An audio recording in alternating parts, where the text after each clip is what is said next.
আমি এখন বক্তব্য রাখবার আহ্বান জানাচ্ছি মাননীয় মন্ত্রী ডাক্তার দীপুমণি। 262 চাঁদপুর 3, আপনার সময় 10 মিনিট। ধন্যবাদ। ধন্যবাদ মাননীয় স্পিকার। ডেপুটি স্পিকার হিসেবে দ্বিতীয়বারের মতো নির্বাচিত হওয়ায় আপনাকে অভিনন্দন। আমাদের এই সংসদের মাননীয় স্পিকার চতুর্থবারের মতো নির্বাচিত হয়েছেন, তাকে অভিনন্দন। নবনির্বাচিত সংরক্ষিত নারী আসনের সকল সদস্যকে প্রাণ ঢালা অভিনন্দন। মাননীয় স্পিকার, আমার বক্তব্যের শুরুতেই পরম শ্রদ্ধায়, কৃতজ্ঞতায়, ভালোবাসায় স্মরণ করি সর্বকালের সর্বশ্রেষ্ঠ বাঙালি পিতা মুজিবকে, 75-এর সকল শহীদকে, 71-এর 30 লক্ষ শহীদ, লক্ষ লক্ষ ধর্ষিতা নির্যাতিতা নারী, শহীদ জাতীয় 4 নেতা এবং 52-র ভাষা আন্দোলন থেকে আজ পর্যন্ত আমাদের সকল গণতান্ত্রিক অধিকার আদায়ের আন্দোলন সংগ্রামে যারা আত্মাহুতি দিয়েছেন তাদের সকলকে।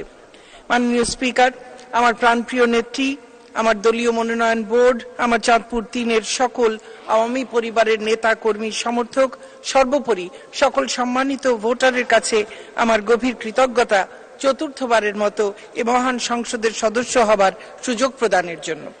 মাননীয় স্পিকার, আমার নির্বাচনী এলাকা চাঁদপুর 3-এর চাঁদপুর সদর উপজেলা, হাইমচর উপজেলা ও চাঁদপুর পৌরসভা গত 15 বছরে ব্যাপক উন্নয়ন সাধিত হয়েছে।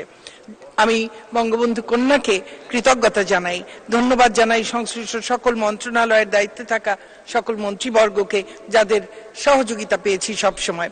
আমার এলাকার মানুষ স্বপ্ন দেখে চাঁদপুর সদর থেকে হাইমচর প্রায় 36 কিলোমিটার মেঘনার পার ঘেঁষে স্থায়ী বাঁধের উপর দিয়ে রিভার ড্রাইভ তৈরি হবে।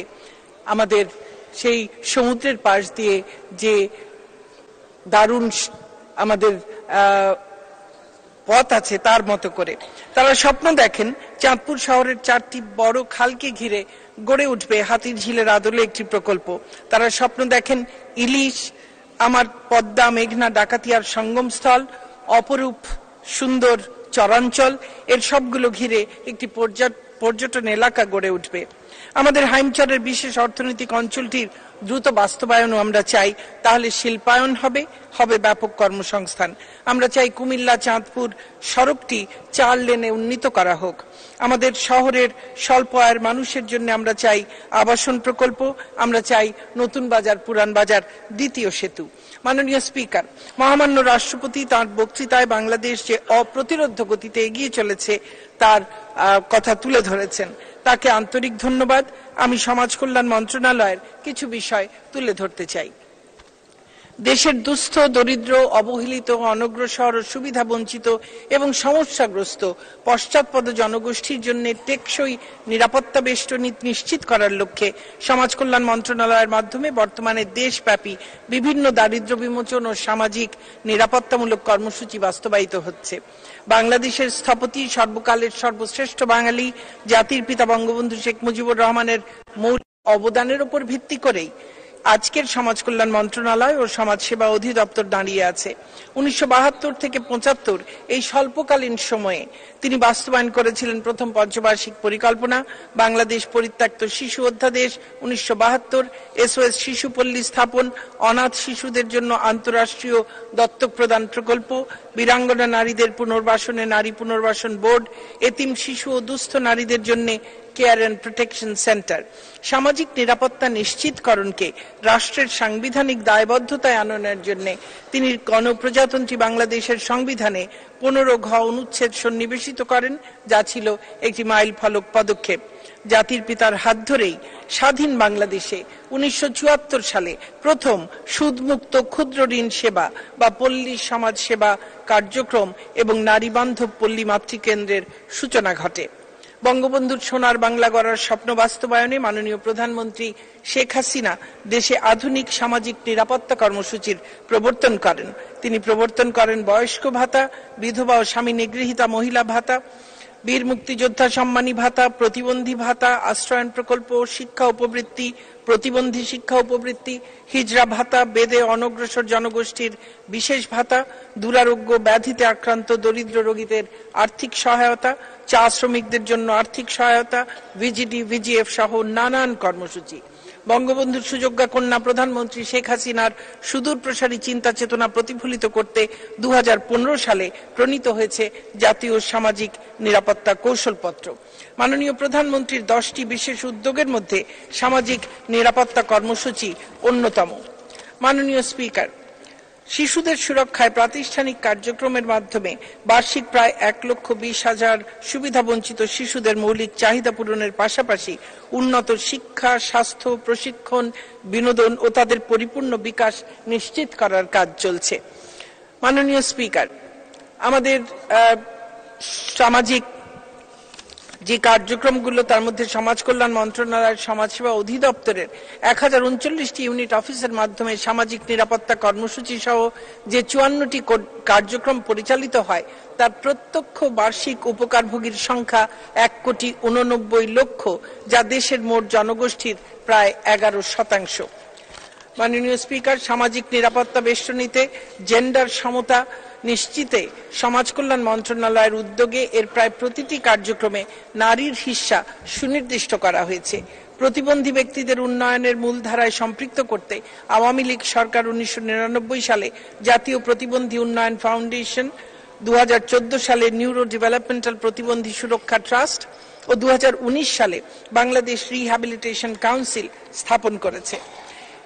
আমাদের রয়েছে দারিদ্র্য বিমোচন কার্যক্রম। এ সকল কার্যক্রমের আওতায় এ যাবৎ 61,83,792টি পরিবারকে সমাজের মূল স্রোতধারায় যুক্ত করা হয়েছে।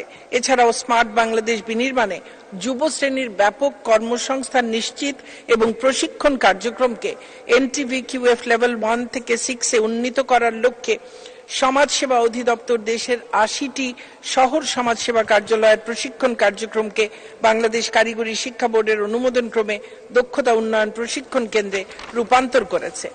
মাননীয় স্পিকার, দুস্থ রোগীদের সহায়তায় হাসপাতাল সমাজসেবা কার্যক্রম পরিচালিত হয়। এতে বছরে প্রায় 5 লক্ষ দুস্থ রোগীর আর্থিক ও মানবিক সহায়তা দেওয়া হয়। সমাজসেবা অধিদপ্তরের কাজের পরিধি বহু গুণ বৃদ্ধি পেয়েছে। 1984 সালের 24টি কার্যক্রম থেকে এখন কার্যক্রমের সংখ্যা বেড়ে 54টিতে উন্নীত হয়েছে। উপকারভোগীর সংখ্যাও বৃদ্ধি পেয়েছে অন্তত 100 গুণ। জাতীয় সামাজিক নিরাপত্তা কৌশল 2015 অনুযায়ী 2026 সালে লিড দপ্তর হিসেবে NSSS বা ন্যাশনাল সোশ্যাল সেফটি যে প্রোগ্রাম, তার বাস্তবায়নের একটি বিশাল চ্যালেঞ্জ আমাদের সামনে রয়েছে।